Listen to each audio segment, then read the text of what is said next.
Ok, c'est parti. Bonjour à tous, bienvenue à cette session. Donc l'objectif c'est de vous parler du bug. Alors on va essayer de le faire apparaître le plus tard possible, mais à un moment donné il va apparaître. Donc on va se mettre en situation, donc on va parler d'outillage Microsoft, mais on va utiliser l'outillage Microsoft pour illustrer une situation. Je vais jouer le rôle d'un développeur, ça tombe bien j'en suis un, et Étienne va jouer le rôle de Scrum Master, testeur, enfin il va alterner plusieurs casquettes. Donc je m'appelle Florent Santin, Étienne Margrave d'Infinite Square. On a Benoît qui est là, parce qu'on va peut-être avoir des temps morts, donc le but du jeu c'est qu'il puisse venir un petit peu meubler si nécessaire, il faudra lui préparer un micro. Et donc c'est parti, je laisse le slide avec les différents partenaires de la journée. De notre côté, on travaille chez Infinite Square, on est une société d'expertise autour de technologie Microsoft, et nous, notre métier à Étienne et à moi, c'est d'accompagner autour de l'outillage Microsoft les développeurs, les testeurs, les chefs de projet, les fonctionnels, tout le monde que vous voulez, pour les faire travailler ensemble autour des technologies Microsoft, toujours. Donc l'agenda, je l'ai évoqué, donc on va juste faire un petit slide rapide pour rappeler ce qu'est l'offre Microsoft sur la LM. Vous étiez peut-être à la session d'introduction, donc je vais aller assez vite sur ça. On va parler de la LM dans le contexte de l'agilité, et puis on va partir sur des démos qu'on entrecoupera de slides de récapitulatifs de temps en temps pour être sûr, parce qu'il y a beaucoup de choses à montrer, donc être sûr qu'on arrive même nous à suivre. Donc l'offre Microsoft, donc il y a un produit serveur qui s'appelle Team Foundation Server 2010, qui est un serveur. L'objectif c'est de faire collaborer tout le monde autour de celui-ci, donc c'est vraiment la plateforme collaborative au milieu. Son rôle c'est de permettre de partager du code source, premier service qu'on rend à une équipe projet, de permettre de faire du build, prendre ce code source, le compiler, le livrer et déclencher différents workflows, de gérer ce qu'on appelle des éléments de travail, des artefacts, des fiches, des bugs, des éléments de backlog, des requirements, ça dépend. On n'est pas lié à une méthode agile forcément ici, même si on va l'illustrer dans un contexte Scrum ici, des cas de test, des tâches, et puis permettre de gérer de la documentation, des wikis, des forums, donc un gros projet, un gros serveur pour centraliser toutes les informations liées à une équipe de développement de projet. Et ce serveur-là, on va pouvoir l'attaquer depuis un portail web, c'est ce qu'on va voir aujourd'hui. Il y a des gens qui vont collaborer autour d'un portail web, depuis Visual Studio, depuis Eclipse, depuis différents environnements de développement plus ou moins intégrés. Et puis, j'ai envie de dire, en fonction de qui je suis, je vais pouvoir utiliser des outils différents. Si je suis chef de projet, je vais pouvoir envie d'utiliser un portail web ou Excel. Si je suis développeur, je vais rester dans Visual Studio, etc., etc. On dit souvent, dans l'offre ALM Microsoft, l'objectif, c'est on fait collaborer tout le monde, mais à chacun son outil. Ça ne sert à rien d'essayer de mettre le même outil entre les mains d'un développeur et d'un testeur. On a essayé dans le passé, ça ne marche jamais. Chacun son métier, je le disais juste avant, et à chacun son outil donc, autour de tout ça. Donc, vu que nous, on fait des présentations sur TFS 2010 depuis 2008, donc sur les premières bêtas, on avait envie un petit peu d'essayer autre chose. Donc, on a une pré-version, une développeur preview de la version 11, parce que pour l'instant, on était sur la version 10. Et donc, on a décidé de vous montrer non pas ce qu'il y a aujourd'hui, mais ce qui arrivera très très bientôt. Donc, on a remonté un environnement de démo. C'est pour ça qu'il y a un câble réseau qui traîne au milieu. Étienne va être le serveur et puis je vais être les clients. Donc, on va faire une démo de tout ça. Donc, c'est parti. Je vais te proposer à toi de démarrer. On va te mettre dans un contexte où on fait un sprint. Ok. Vous m'entendez bien le micro là? Non? Le micro pas trop? Ok. Je switch avec ça sinon. Non, très mauvaise idée. Là c'est mieux. Je vais sur la vidéo après. Hein. Là. Ouais, ok. Donc voilà, donc là on se met un petit peu en situation. On est en train de développer un site web. Ce site web il s'appelle Nerd Dinner. Donc il permet de créer de se rencontrer pour faire des dîners. Un petit peu partout. Donc l'idée c'est que je peux créer un dîner, donc voilà, on voit où on en est, je vous montrerai un petit peu tout à l'heure. L'idée c'est que pour l'instant on est en phase de développement, le site commence à être connu, mais par contre, donc on a déjà fait un sprint de développement, on a déjà avancé un petit peu, par contre on ne peut pas encore proposer d'héberger un dîner. Donc ce qu'on va vous proposer là, c'est de voir comment ça va se dérouler en fait pour faire cette partie de développement. Donc sur le site, donc ça c'est le nouveau site pour ceux qui connaissaient la version avant. Je vais enlever ce micro là. Voilà.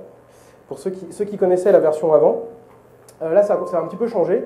Donc, on se retrouve avec ici le site pour mon projet, avec mon équipe à cet endroit-là. Donc, ça, c'est une nouveauté dans TFS 11. J'ai mon équipe avec les informations qui concernent directement cette équipe-là. Et quand je m'y connecte, donc on voit, il y a nos deux têtes ici, quand je m'y connecte, je vois des informations par rapport à cette équipe-là. Donc je me retrouve avec la possibilité de gérer mon backlog, donc ça c'est complètement nouveau. J'ai ici la liste des choses que je vais développer, donc c'est les éléments de mon backlog, les choses sur lesquelles j'ai envie de travailler.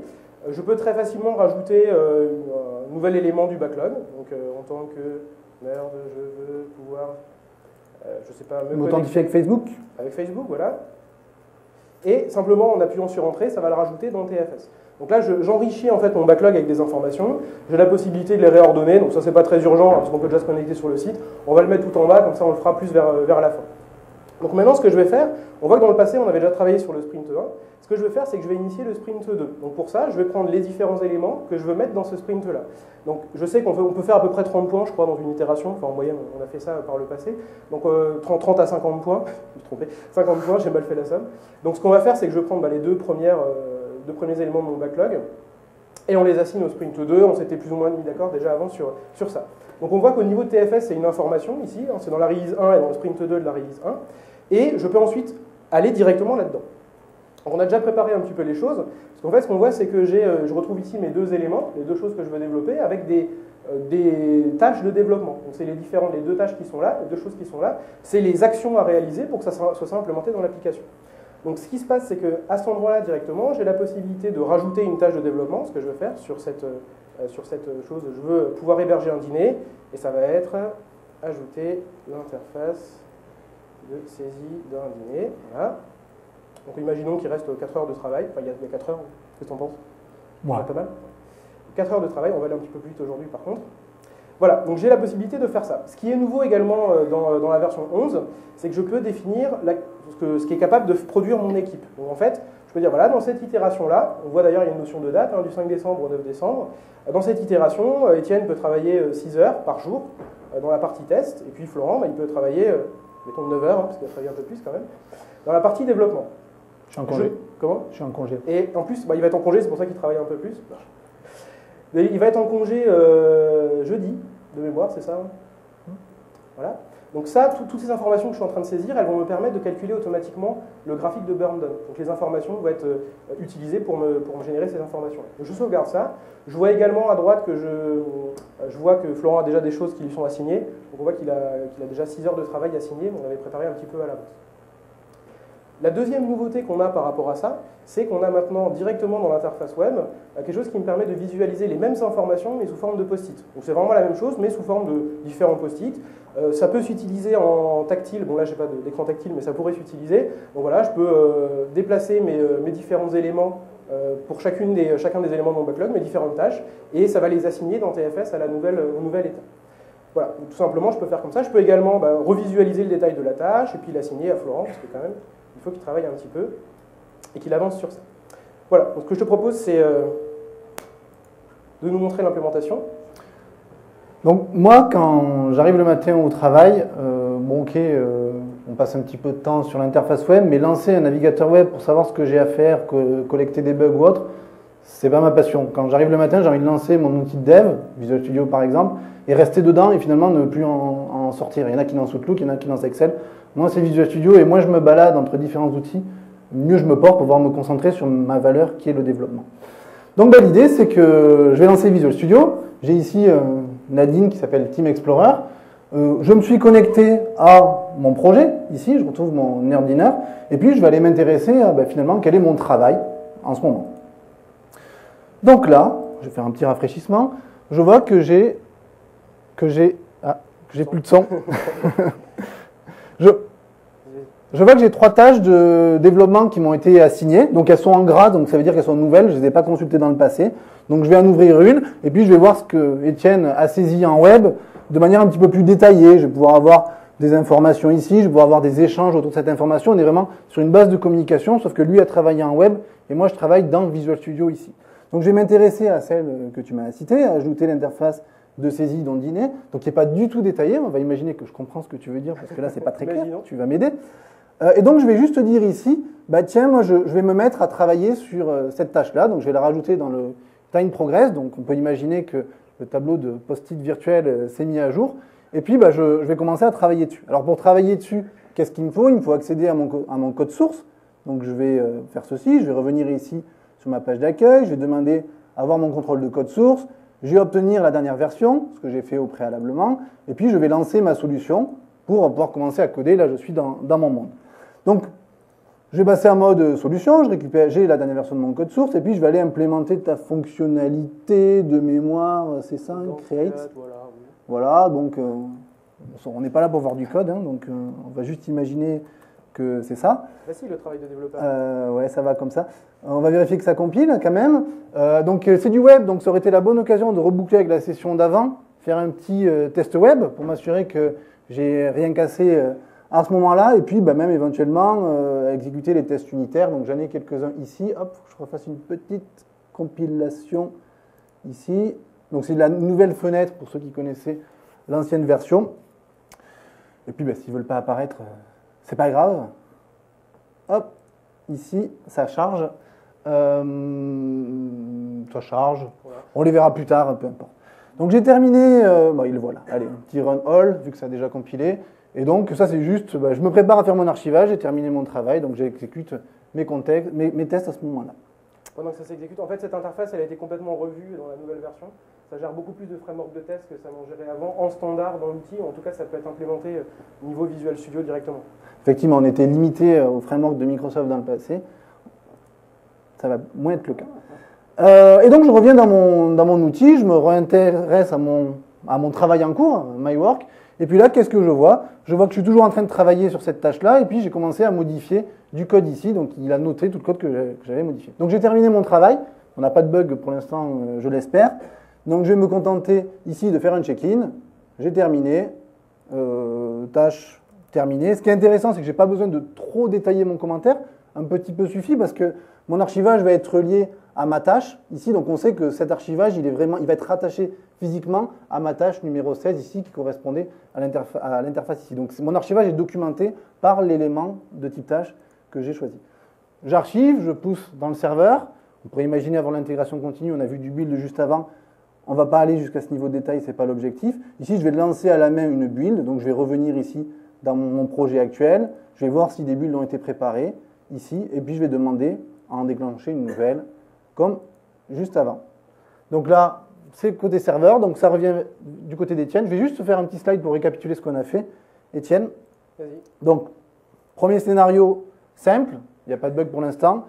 Étienne a saisi un product backlog item dans une interface web, on verra d'autres interfaces pour ça. On l'a découpé en tâches de développement. On aurait pu le faire depuis Visual Studio, depuis d'autres outils qu'on verra après, mais il l'a fait depuis l'interface web. Et puis moi, j'ai fait un check-in, donc généré du code, un chain set que j'ai rattaché à ma tâche, et ça a déclenché une build. Et donc maintenant, on va voir comment Étienne va pouvoir travailler avec cette build-là.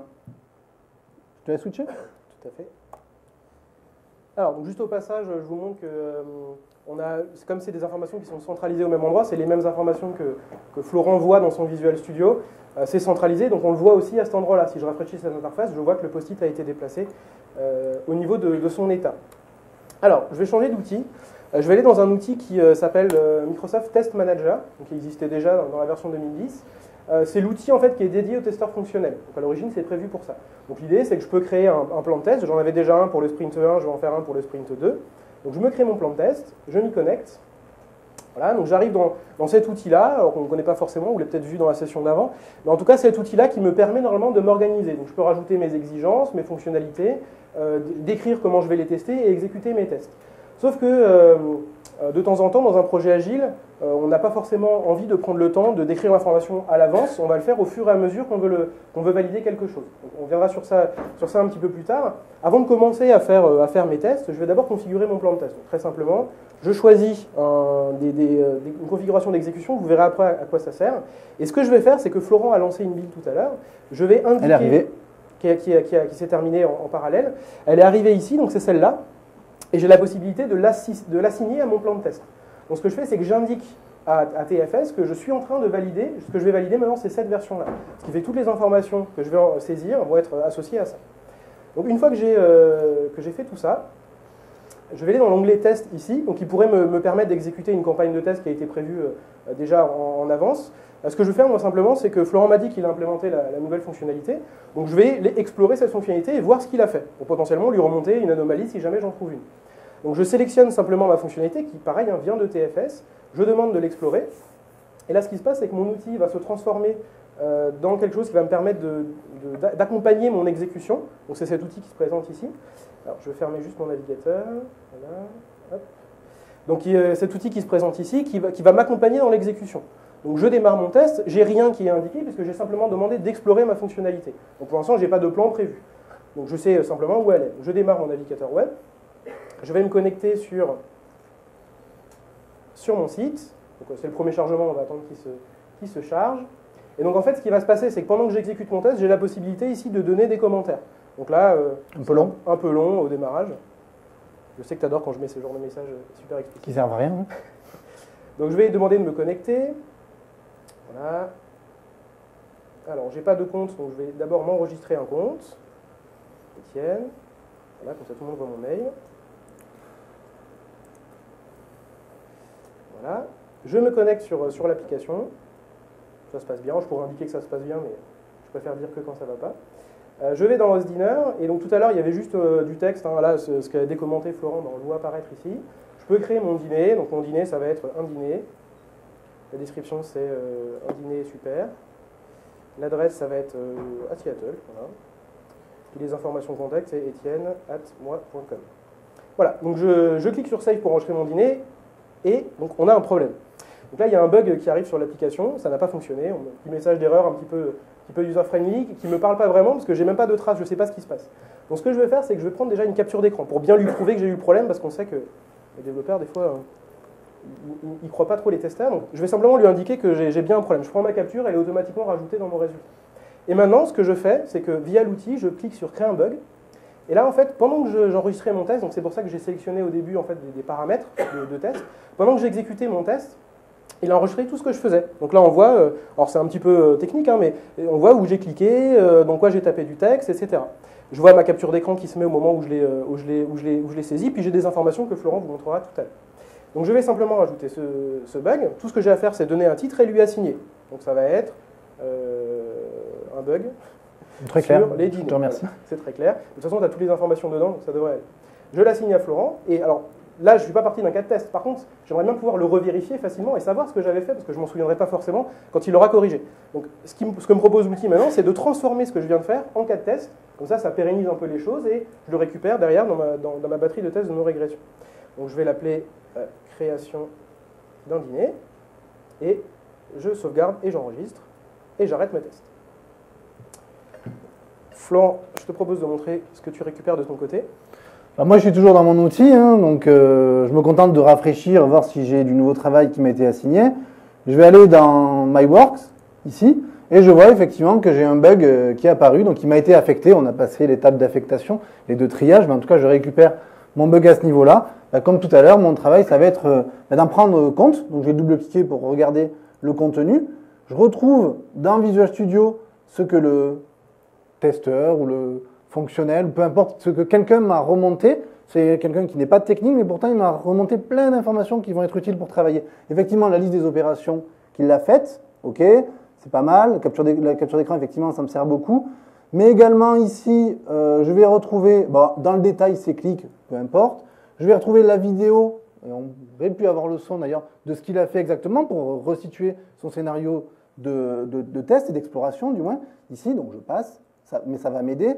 Je vais retrouver ici, en pièce liée, le cas de test qu'il a créé. Donc je pourrais aller voir le cas de test derrière qui est rattaché à ça. Je pourrais avoir des tâches qui me servent à corriger le bug. Je vais pouvoir avoir son contexte de test, son outil à capturer plein d'informations utiles, sa résolution, sa version de Windows, sa RAM, son navigateur web s'il faisait du web, etc., etc. Bref, tout ce qu'il me faut pour pouvoir comprendre ce qu'il a fait pour casser l'application. Et puis, surtout, moi, niveau technique, ça va plutôt être du code qui va me parler. Donc, je vais revenir ici, excusez-moi, là-dedans.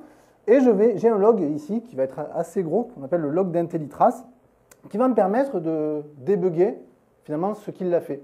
Donc, il est testeur, il n'a pas Visual Studio, il ne comprend pas du tout ce qu'il a fait. Par contre, il m'a enregistré son log d'exécution, et je vais pouvoir débugger son travail après coup. On est sur des machines différentes, mais je récupère son travail pour débugger. Et là, je vais voir des informations qui sont techniques, mais qui vont m'être bien utiles. Tout ce qu'il a exécuté, ses différents threads, les différentes erreurs qu'il y a pu avoir. Et puis effectivement, ici, je vois dans son exécution qu'il y a eu une erreur un peu bizarre là. Et je vais la débugger après coup. Donc finalement, c'est comme si j'étais parti sur sa machine, que j'avais attaché un débugger et que j'avais débugué. Sauf que je l'ai récupéré, j'ai récupéré son log chez moi et je vais débugger chez moi. Donc là, je vais exécuter le débugger de Visual Studio en local, comme si j'étais sur sa machine, et je vais pouvoir réanalyser l'exécution du code après coup. Donc là, je vois où il y a eu l'erreur.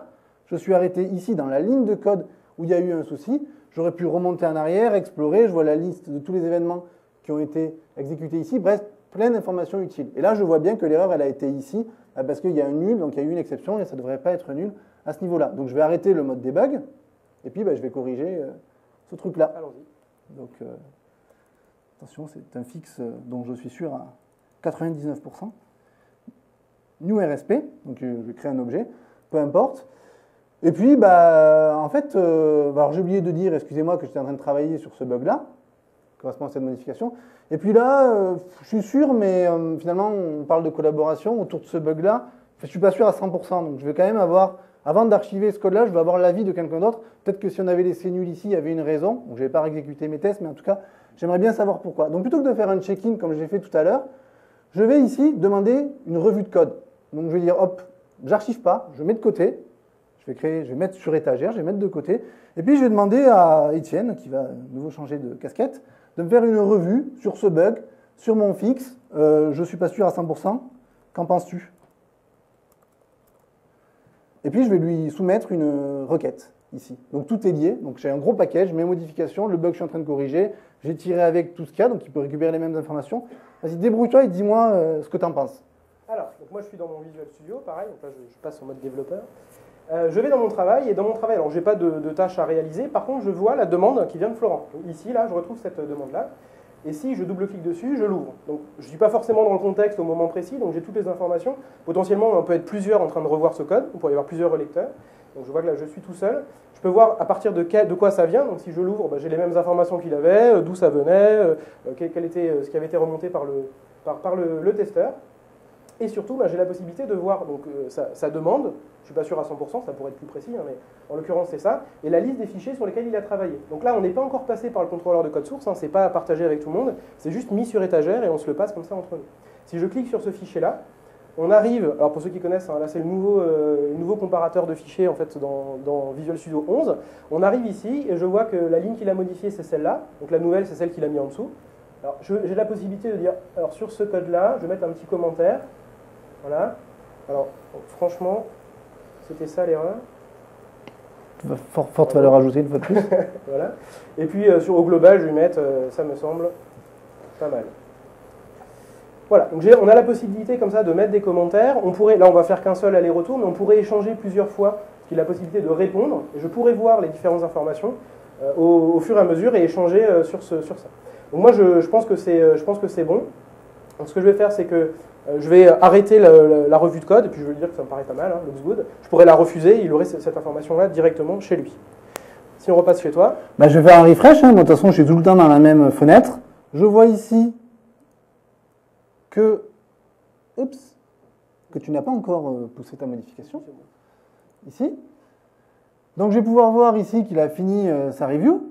Je vais voir effectivement les détails, pouvoir double-cliquer sur, c'était ça l'erreur, mais quelle est la ligne qu'il a commentée. Donc, aller voir ses commentaires à ce niveau-là. Lui répondre, oui, banane. Merci. Je te remercie pour la valeur ajoutée de tes commentaires, etc., etc. Entre-temps, j'aurais pu continuer à travailler sur autre chose. Je ne suis pas bloqué, donc j'ai vraiment mis du code de côté. J'aurais pu continuer à faire des archivages, continuer à faire des demandes de review. Donc c'est vraiment quelque chose qu'on s'est passé à ce niveau-là au milieu. Et puis une fois que j'ai terminé, je vais dire bon ok, j'ai eu suffisamment de revues. Je vais fermer ma review. Je vais dire qu'elle est ok ici. Et puis je vais pouvoir faire mon archivage définitivement à ce niveau-là. Donc là je suis en train de fermer mon bug. On voit que je suis en train toujours pareil de pousser mes modifications sur mon serveur. Correctif de bug sur dîner, avec un S. Je suis en train de pousser mes modifications là, mon code, et j'ai rattaché à mon archivage mon bug et ma review, donc en plus ça va être tracé le fait qu'il y a une revue sur ce bug-là. Ok?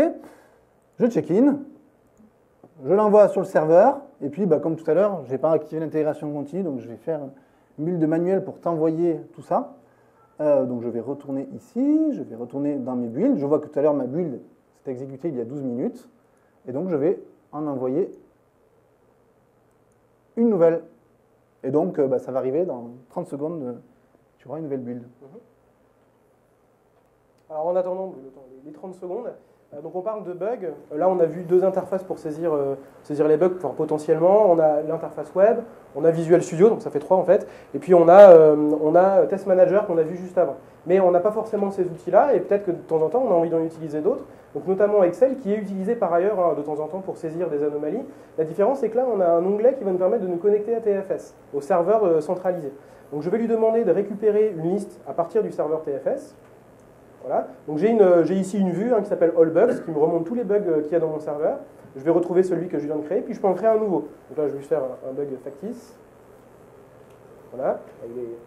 Et je vais l'assigner à Florent, parce que c'est important quand même.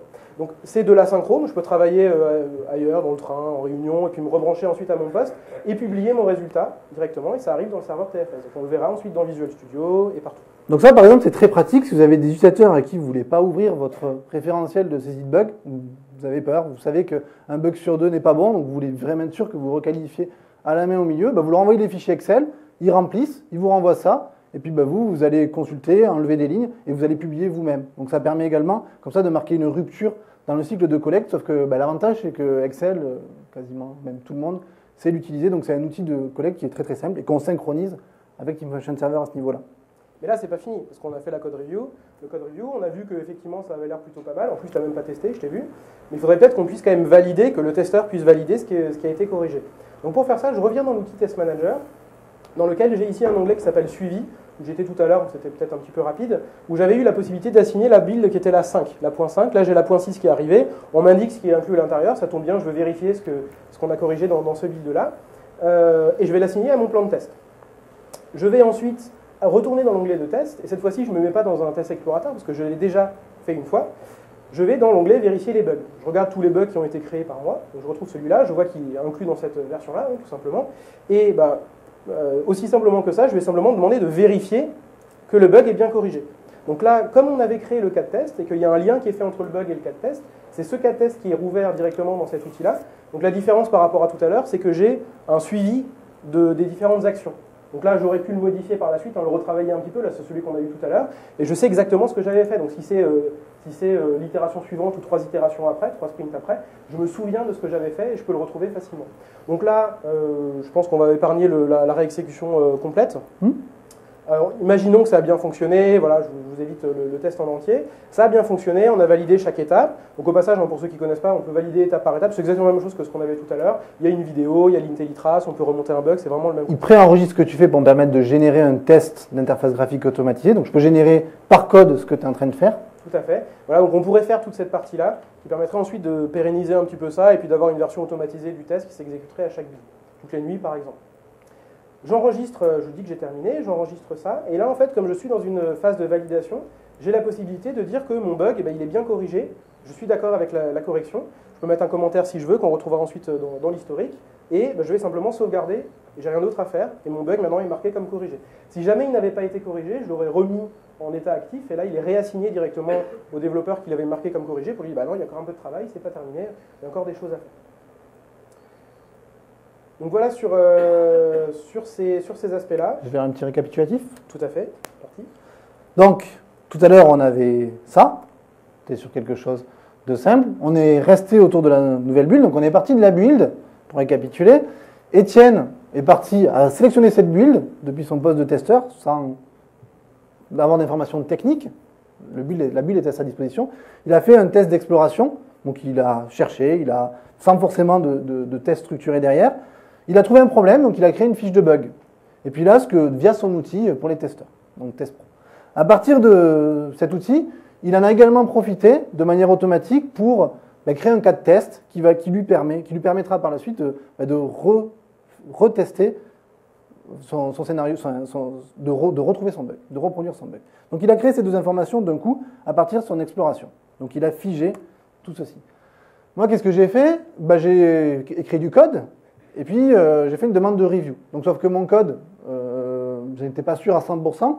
Donc, j'ai pas fait un check-in, j'ai pas fait un chain set, je l'ai mis de côté sur l'étagère. J'ai fait un shelf set et j'ai fait une demande de review, qui est encore un type de fiche. Donc, finalement, on utilise toujours le serveur, tout passe par le serveur, mais on est sur des types de fiches différents, des bugs, des cas de test, des reviews, etc. Donc, j'ai mis ça de côté. J'ai donné à un autre développeur qui m'a dit, bah oui, c'est bon, la revue, elle est OK, je te rends ton code. Il me l'a remis de côté via une étagère. Et puis, bah, moi, j'ai intégré définitivement ces modifications. C'est moi qui assume l'intégration derrière. Donc, j'ai dit, bah allez, bon, c'est bon, la revue est bonne, j'archive et je refais un chain set, donc un check-in, et je pousse dans le serveur TFS. À partir de là, qu'est-ce que j'ai fait? Bah, j'ai redéclenché une build, toujours pareil, sans jamais quitter Visual Studio. Etienne n'a jamais quitté son environnement de test. Et puis, ben, on n'a pas vu toute la partie notification, mais il y a des mails qui ont circulé entre nous. Le serveur a poussé des emails un petit peu à tout le monde pour prévenir que des choses s'étaient passées. Et donc, ben, Etienne, à partir de son cas de test, il allait vérifier que le bug n'était plus là sur la build livrée. Okay, donc, je n'ai pas mis ce slide dès le début parce qu'il est un peu... Mais finalement, on est toujours autour de... Le bug, il est au milieu, et puis on a communiqué autour, on se l'est échangé, et ben, à chacun son outil, chacun est resté dans son environnement de développement. Ok? Bon, je te propose de te faire bosser un peu maintenant, parce que c'est toujours moi. Donc moi aussi, je peux quitter Visual Studio et jouer avec des interfaces web. Donc je vais aller sur la même interface que toi, puisqu'elle est commune, toute l'équipe y a accès. Je fais partie de l'équipe, donc je vais m'y connecter. Et puis, bah, au niveau de notre backlog, dans le sprint actuel, bah, y a des user stories qu'on a terminées. Donc moi, j'aimerais bien avoir ton feedback, en fait. Pour moi, c'est bon. Donc j'aimerais bien collecter un peu ton ressenti. Par contre, on va imaginer que tu n'es plus testeur. Donc tu n'as plus tous tes outils d'installer. Tu n'as rien du tout. Tu as juste Outlook pour recevoir un email. Et je veux avoir une manière efficace de savoir ce que tu penses de tout ça. Donc qu'est-ce que je vais faire ici? Je vais me rattacher à mon backlog item, ici. Et je vais demander un feedback à Etienne, ou à plusieurs personnes d'ailleurs. Donc je vais créer une nouvelle fiche, qui est une fiche de feedback. C'est encore un autre type de fiche, mais je suis toujours stocké au même endroit. Donc je vais dire, bah, tiens, c'est Etienne. Alors Etienne, peut-être qu'il ne fait pas partie de mon équipe, donc je pourrais saisir son email si je le souhaite, on va le voir juste après. Que penses-tu de cette fonctionnalité? Oula, bon, on va dire que tant pis. Donc ici, je rattache physiquement l'item et puis je vais te l'envoyer. Donc là, je vais donner ton... Je change d'email toutes les 30 secondes, mais c'est pas grave. Je t'envoie tout ça et puis je t'envoie un email qui va t'expliquer ce qu'il faut faire. Donc bah voilà, c'est parti. Je te laisse bosser un peu. Donc si on revient chez moi, je vois ici, alors j'ai un petit serveur SMTP en local. Hein. Ici, j'ai reçu un mail. Donc c'est celui-là qui est ouvert. Donc l'idée en fait, c'est que ça c'est vraiment à destination d'une population comme là, le rôle que je porte, qui n'est pas forcément un testeur. C'est pas quelqu'un qui a les outils installés sur son PC. C'est quelqu'un qui potentiellement ne les a même pas encore installés. C'est la première fois peut-être que je vérifie une fonctionnalité dans le cadre de ce projet. Donc il y a un outil qui ressemble un petit peu à l'outil de Test Manager, mais beaucoup plus allégé, qui s'appelle le Feedback Tool, donc qui apparaît dans la version 11, qui n'existait pas avant, que je peux installer en cliquant simplement sur ce lien ici. Et s'il est déjà installé ou une fois que je l'ai installé, je clique simplement là-dessus. Ça va me demander si je suis d'accord, et ça m'ouvre cet outil de feedback. Donc vous voyez, ça ressemble fortement à ce que vous avez vu tout à l'heure. Hein. C'est d'ailleurs quasiment la même chose. La différence, c'est que ici, je suis, donc par rapport à une fonctionnalité, je vais donner un feedback. Je ne vais pas remonter des anomalies, parce que ça, on l'a fait pendant la période de test. Ça pourrait être une anomalie, hein, je dirais simplement que je ne suis pas content. Mais là, c'est vraiment juste le feedback. Qu'est-ce que j'en pense de cette fonctionnalité-là? Donc ici, je vois que quand je clique dessus, alors dans le work item, dans la fiche qu'on a créée, pour l'élément du backlog, on a mis quelque chose dans les critères d'acceptation. Je les vois ici. Donc si je ne me souviens pas forcément ou je ne suis pas forcément au courant de tout ça, je sais exactement ce que la fonctionnalité est censée pouvoir faire. Donc j'ai tout ce qu'il faut pour pouvoir le valider. Donc je clique sur démarrer. Vous voyez au passage que j'ai en bas là quelque chose qui me permet d'enregistrer aussi la vidéo et le son, pardon. Donc pas uniquement la vidéo, je peux aussi donner des commentaires à l'oral en donnant mon feedback à chaud. Voilà. Ça me permet de donner plus d'informations. Donc je navigue dans le site, hein, c'est vraiment la même chose, en repassage, je peux mettre des bullet points, du gras, je peux mettre des captures d'écran, voilà. C'est vraiment la même chose que tout à l'heure. Je mets toutes ces informations-là, et une fois que j'ai terminé, je valide mon feedback. Donc je le fournis à TFS pour le transmettre à la personne qui me l'a demandé. Donc voilà, le titre c'est ça, je peux le noter, donc on va mettre, ça me paraît quand même plutôt pas mal, on va mettre ça, et puis je peux mettre un commentaire. C'est plutôt pas mal. Alors, normalement, on veut un vrai commentaire, hein, mais pour gagner du temps, on fait quelque chose d'assez... Voilà, quelque chose d'assez léger. Je soumets ce commentaire-là. Je pourrais continuer à valider, mais je vais simplement arrêter ça. Et du coup, ce qui se passe, si je reviens sur le poste de Florent. Je vais faire un petit rafraîchissement. Maintenant, je travaille que dans l'interface web, mais je pourrais avoir les mêmes informations depuis Visual Studio. Je consomme l'information avec l'outil que je préfère. Et puis là, je vais aller carrément ouvrir la fiche, ici. Donc, je vois ici des critères d'acceptation. Je vois ici, donc on n'a pas eu de cas de test sur ça, je vois l'implémentation du développement. Donc finalement, on a une fiche racine qui va me rattacher ma description, mes cas de test, mes tâches. Et puis ici, je vais voir ton feedback. Et donc depuis cette fiche, ici, je vais pouvoir aller lire ton feedback. Pareil, voir tes captures d'écran, tes différentes informations, les prendre en compte, communiquer dessus. Donc on pourrait itérer là-dessus, etc., etc. Donc ce qui est important de retenir, c'est que toute l'information depuis le début est tracée dans des types de fiches complètement différents et qu'on a utilisé un seul serveur commun. Donc finalement, si on backup la machine d'Étienne qui sert de serveur, on a tout à l'intérieur. On a notre code source, on a nos builds, on a nos différentes fiches, quelles qu'elles soient. Et donc, le système critique, il est là-bas. Ok, donc on résume ça. Alors, tu as oublié de montrer à quel point ton burndown était ridicule et voilà, merci. tu ne savais pas le produire. Donc on a ces informations-là, donc qui nous permettent d'avoir ça. Ce qu'il faut savoir aussi, alors pour ceux qui connaissent la version précédente, en fait, il y a pas mal de nouveautés en termes de fonctionnalités, mais c'est principalement au niveau de l'utilisation. Tout est transparent. C'est-à-dire qu'on pourrait le faire aussi en 2010, la majorité des choses qu'on a fait là, dans la version précédente, mais là, tout est accompagné. Tous les différents acteurs du projet sont accompagnés dans ce qu'ils font, et on a des interfaces qui sont un petit peu au-dessus de tout. On faisait déjà des taskboards dans la version précédente, mais en utilisant des outils tiers, là, encore plus. J'ai un outil qui est encore plus intégré. On a installé juste une version basique de TFS sur la machine d'Étienne.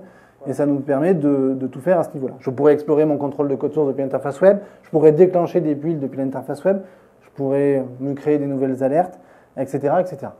On récapitule sur le feedback. Ici, donc ça c'était le précédent. Donc on est reparti du product backlog item, comme tout à l'heure.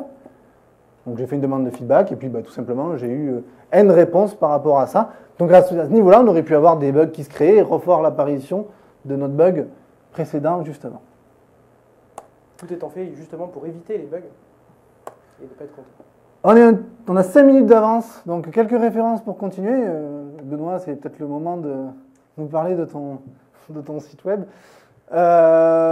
Donc si vous, sur la version 2010, vous avez 2 livres en français qui existent, un sur la partie serveur et un sur la partie test, donc que ce soit les tests unitaires, techniques, d'interface, de fonctionnel, de charge, de performance, tout ce que vous souhaitez, c'est traité là-dedans.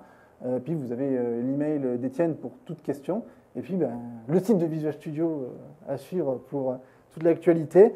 On va reprendre toutes les fonctionnalités, on peut le dire, qui arriveront dans la prochaine version. On va les publier sous la forme de webcast de 5 minutes. Donc ça va vous permettre vraiment, au travers de 12 webcasts, de cibler tout ce qui arrive dans la première version. Et puis on vous écoute pour toute question. Ou pas. Merci. C'était mieux tout à l'heure, c'était... Est-ce que vous avez des questions? Ou des critiques, on adore les critiques. Oui. C'est à la fois une question et légèrement critique. Je disais que c'était à la fois une question légèrement critique. Alors c'est très très beau comme outil, mais Martine ce matin dans son discours d'ouverture nous disait que l'agilité, l'avantage c'est que ça travaillait pas mal sur l'humain et sur le contact humain. On a comme la sensation qu'un outil comme ça coupe un peu, se substitue un peu au contact humain direct où on se parle. Alors, pour intégrer ce genre d'outil dans la version de 2008, en fait, 2010, pardon, le contact humain est toujours là. C'est juste qu'on va le tracer. Les tableaux de post-it, pour moi, il n'y a rien de mieux, il n'y a rien de plus convivial et il n'y a rien de plus efficace pour s'assigner des tâches. Donc, on va le faire. C'est juste que maintenant, au lieu de saisir nos post-it à la main et d'aller les coller, on se met devant un écran plat, l'approche est exactement la même, et au lieu de ressaisir après pour générer des beaux rapports, tout est automatiquement tracé. Mais l'aspect humain reste le même et le flux de travail reste le même. C'est juste que on outille ce qu'on faisait à la main avant, mais ça ne change rien du tout. Sur une revue de code, ça ne va pas nous empêcher de travailler ensemble et de la corriger ensemble. C'est juste qu'on le trace. Donc ça va juste nous aider à outiller notre manière de travailler. Mais ça ne remplace pas, si on ne discute pas, le projet il ira à l'échec quand même. Ça ne changera pas. Ouais, c'est plus un support en fait, c'est ça, un support sur les échanges.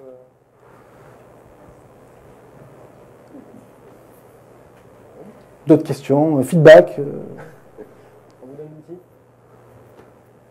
Donc à noter que, juste une toute petite parenthèse, donc là on est sur des versions preview des outils, il y a beaucoup de choses qu'on peut déjà faire dans la version actuelle, la version 2010 qui est la dernière. Dans le futur, il y a une version cloud qui arrivera du serveur qui facilitera le test, le travail en petites équipes, etc. Vous n'aurez plus du tout d'installation à faire. C'est aussi ça l'idée, sur des petites équipes, de même faire une abstraction quand même de l'outil. Voilà, dans nos environnements de développement, on va travailler sur un outil qui est préinstallé, qui est prêt à l'emploi, et puis on utilise les services ou pas. Je ne suis pas obligé d'utiliser l'ensemble des services, et puis même je peux continuer à utiliser des outils que j'ai déjà derrière. Ok, merci. Merci.